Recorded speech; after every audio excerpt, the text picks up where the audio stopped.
Okay, today I'm going to do Ryan's Nicu story. I mainly wanted to do the video so that when she's older, she can kind of look back at it and see all the events that happened in one spot. And I wanted to do it before I kind of forgot important details. But she will be 4 months old tomorrow, and she's doing very, very good. Yeah. Are you doing good?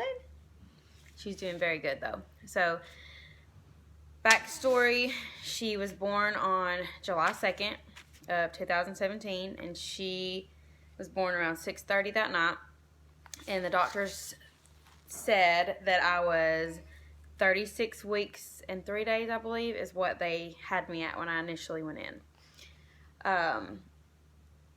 During labor with her, I developed a very high fever towards the end. I think it was like 104 point something. I don't remember exactly how much it was. So they immediately started me on antibiotics during the labor, and her heart rate started dipping too low, and then it would go way too high.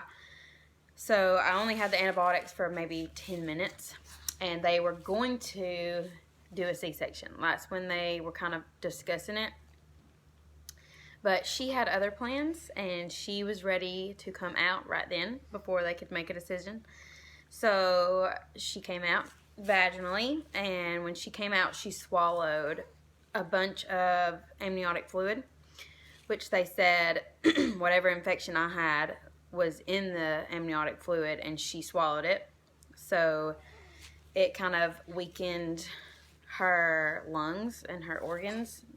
They think, they don't know for sure, but that's kind of what they originally thought. So right after she was born, they laid her on my chest, and we did skin to skin for about 2 hours, and she was fine. She was retracting a little bit, and I asked the nurses, and they put the little oxygen thing on her foot, and she was statin 98, 99 the entire time I was holding her. So they were like, oh, she's fine. It may just be because of what she swallowed. So I held her, and they kept the oxygen thing on her just because I was concerned about it. And then they came in a couple hours later and asked if they could do her bath and weigh her in my room. So we let them do that. And when they laid her on the table to give her a bath, she started retracting a whole lot more than she was whenever I was holding her. So they pulled the little oxygen mask down to put on her, but it wasn't really helping any. So they told me they were going to take her to the nursery and just monitor her a little bit. So they took her to the nursery, and I stayed in the room maybe 15 minutes, and then I got up and walked to the nursery because I wanted to see what was happening, even though my husband went with her. And when I went in there, she had on the dome oxygen mask. It was like a, completely covering her face. And they didn't really know at this point what was wrong, because her oxygen would stat, 99, 100, and they'd have to go and turn the oxygen down. And then when they would turn it down, she would start retracting a whole lot more. And, she's clearly struggling. Her chest was caving in. So they did x-rays, and the pediatrician on call that night said that they thought that she might have pneumonia in her lungs, and that was causing the retractions. So they immediately started her on an IV and started giving her antibiotics. And it just wasn't getting any better. So that's when they decided that it was best to transfer her to a bigger NICU. So they transferred her on July 3rd around 6, I think it was around 6 a.m. So my husband went with her, or he followed. And then I was able to go a couple hours later. They wasn't going to let me leave, but I basically told them that I was signing out AMA if they wouldn't let me go. So they let me go, and when I got down there, the whole day of July 3rd was pretty much non-eventful. I mean, she had the CPAP on her nose, and then she had a tube down her throat, and they said that that was getting air out of her from the CPAP. And she was doing good. Her oxygen was fine. She wasn't needing that much assistance on it. So they moved us to a private room after a few hours of being down there. And we just kind of hung out. I mean, there was nothing really going on. So at that point, we just thought, okay, she might need, a few days of oxygen, and then she's going to be fine. And then on July 4th, around midnight that night, her oxygen levels were just like all over the place. It would go up, it would go down, it would go up, it would go down. She was still retracting super bad, and she was crying over the CPAP machine.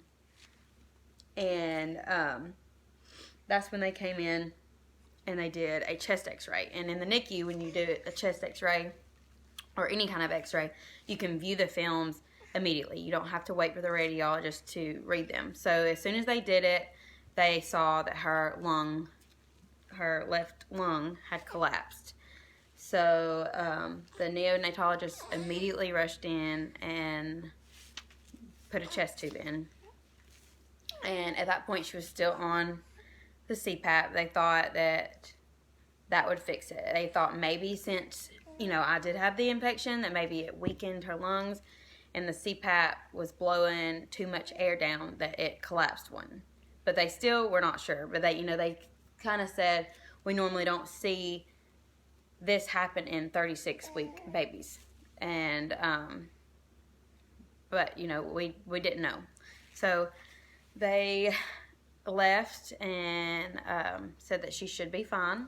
Her oxygen was looking good after they put that in. So they left, and I didn't go back to sleep. I stood beside her bed, and I noticed that her stomach was looking swollen. And I kept bringing it up to the nurse, and she kept saying, no, that's normal. It's from the air from the CPAP being pushed down in there. And I just knew that it wasn't.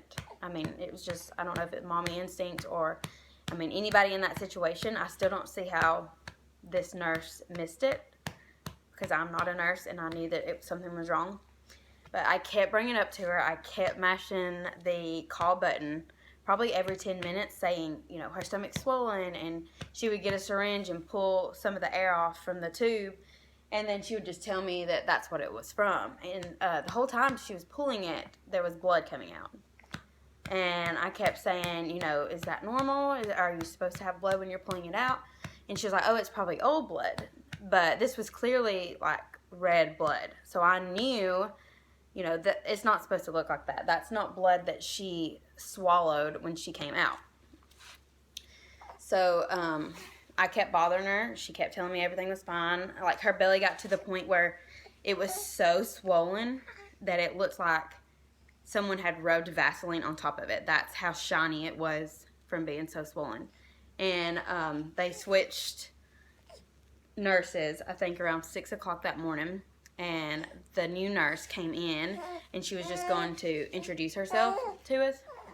Yeah. And as soon as she walked in, I brought it up to her. I was like, hey, this is what's happening. And she took one look at her and immediately had the x-ray people in.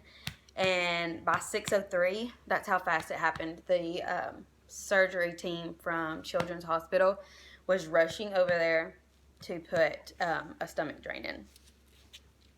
Now, they didn't know at this point what was causing the air buildup in her belly, but they knew that it was something bad.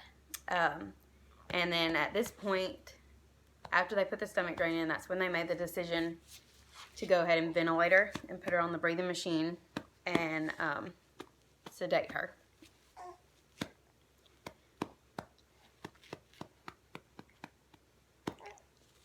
And she wasn't doing good. And they didn't think that she was going to make it. And that's when they started telling us that we needed to bring our family in and call them.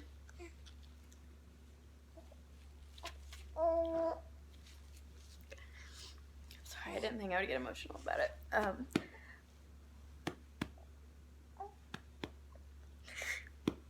They told us to call our family in because she was, declining rapidly and super fast, and they didn't know why.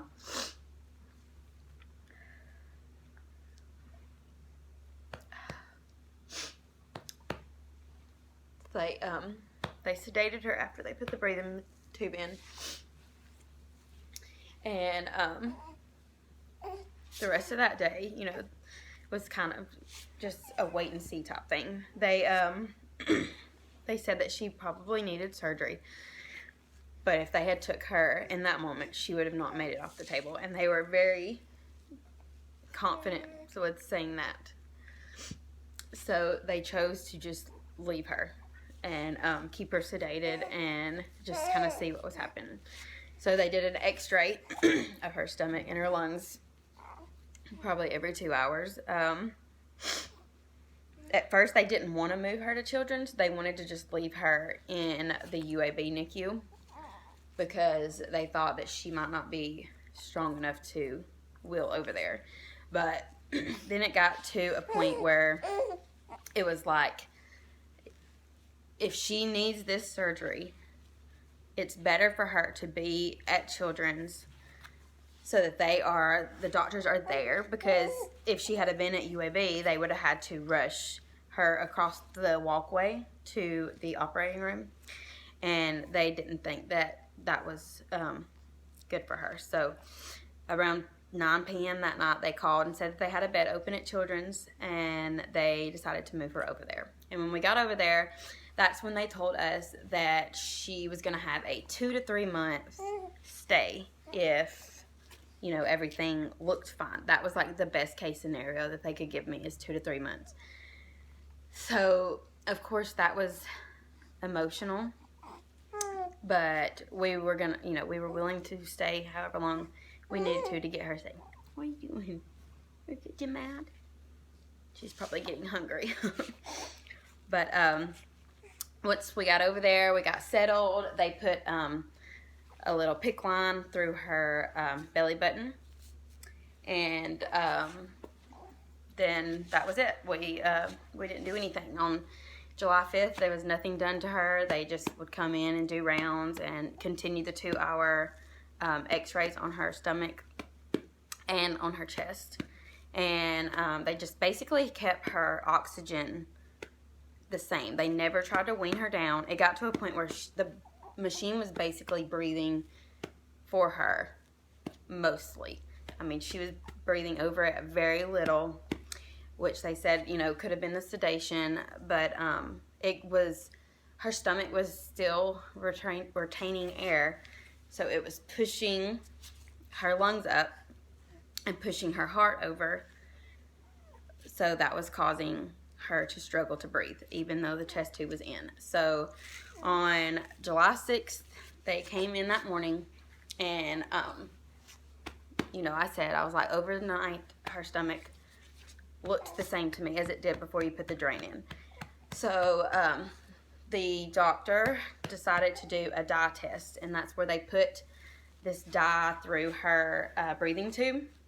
And during the x-ray, they flip her over to see if they can see the dye running out. And when they did it, they saw it run out, so they knew right then that there was a hole somewhere in her stomach. But they didn't know if it was stomach or intestines or what. So they decided to do surgery. And it was going to be exploratory surgery. And they basically told us it's now or never. She's not going to get any better by herself. She's got to have the surgery. And they